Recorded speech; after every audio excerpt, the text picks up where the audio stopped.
áo mưa còn ấy nữa. Trời ơi, gần tới nhà rồi.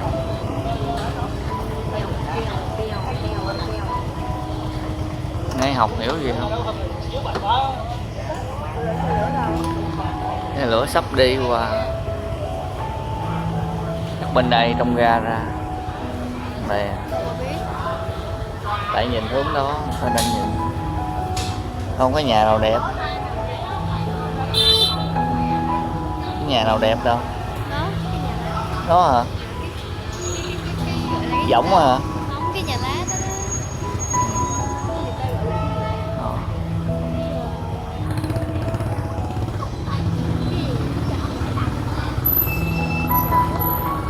Cái gì ạ?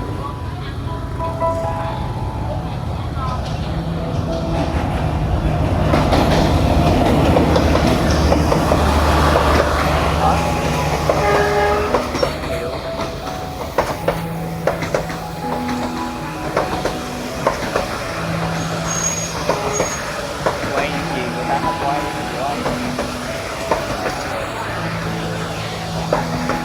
Đâu phải đâu. Đi thì mua vé đi thôi.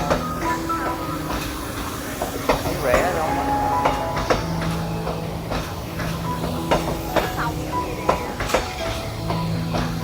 Đi đâu mới được, quan trọng đi đâu. Ra Phú Yên là gần Đá Đĩa à. Đó, du lịch Đồng Nai đến và trải nghiệm rồi.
Đây là buổi chiều đấy các cháu.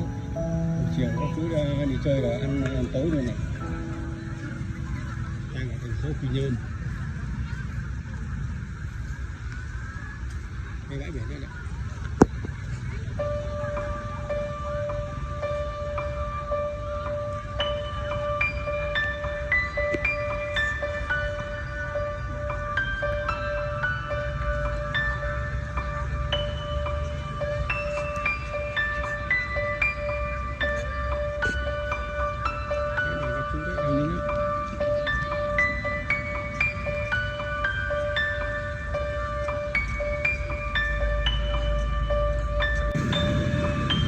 Đây là thành phố Nha Trang.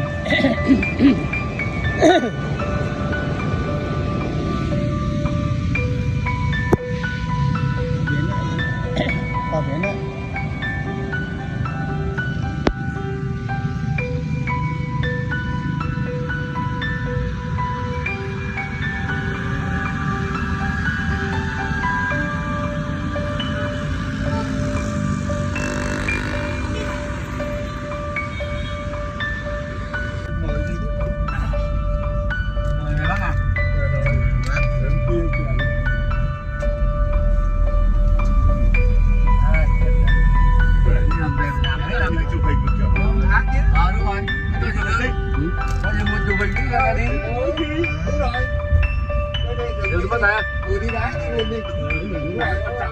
Đúng rồi, đoàn xuống rồi chụp cái lưu lượng.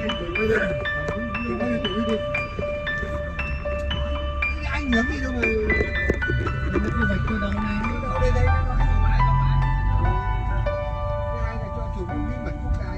cái kiểu nó ra chỉ gì nữa là chỉ đi ra lại đường đường ngoài cái này nó cho biết là mình chụp hình rồi đi chặt đường cho mà ở bên đường nó bụng nó khôn mà ra đấy nó đuổi như là nó đuổi này là cho mình cái gì không nó ăn mời mình mời chắc là gì có cơ Cho nói gì này.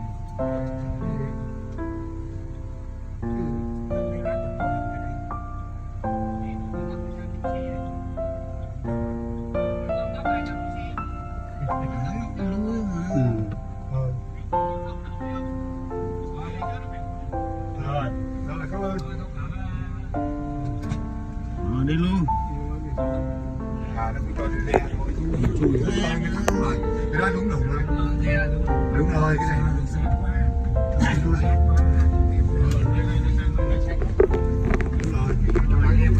Tất cả không được. Người ta sẽ là mình sai rồi. Không biết tắc người ta. Tắc lại cho con bé kia. Thôi thì Nó lại đăng lên như ở ngoài Bắc xe trên cao tốc. đó phải có điều này.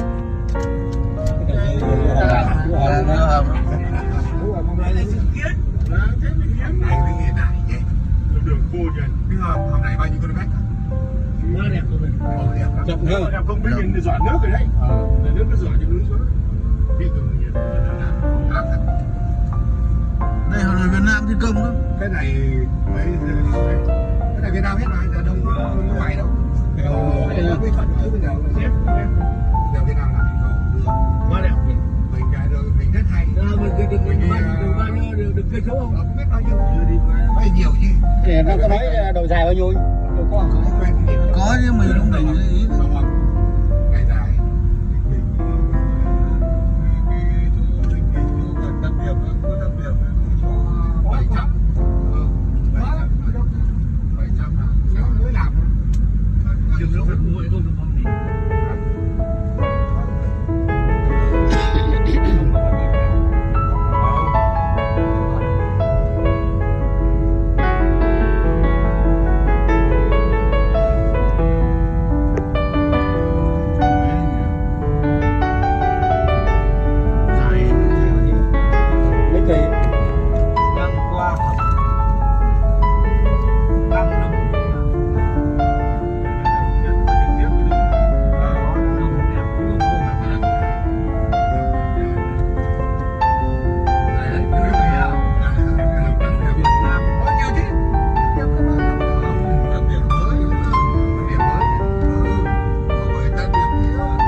Phú Yên hả? Phú Yên hả? Phú Yên. Phú Yên. Thành phố Tuy Hòa. Phố Tuy Hòa. Chẳng chơi.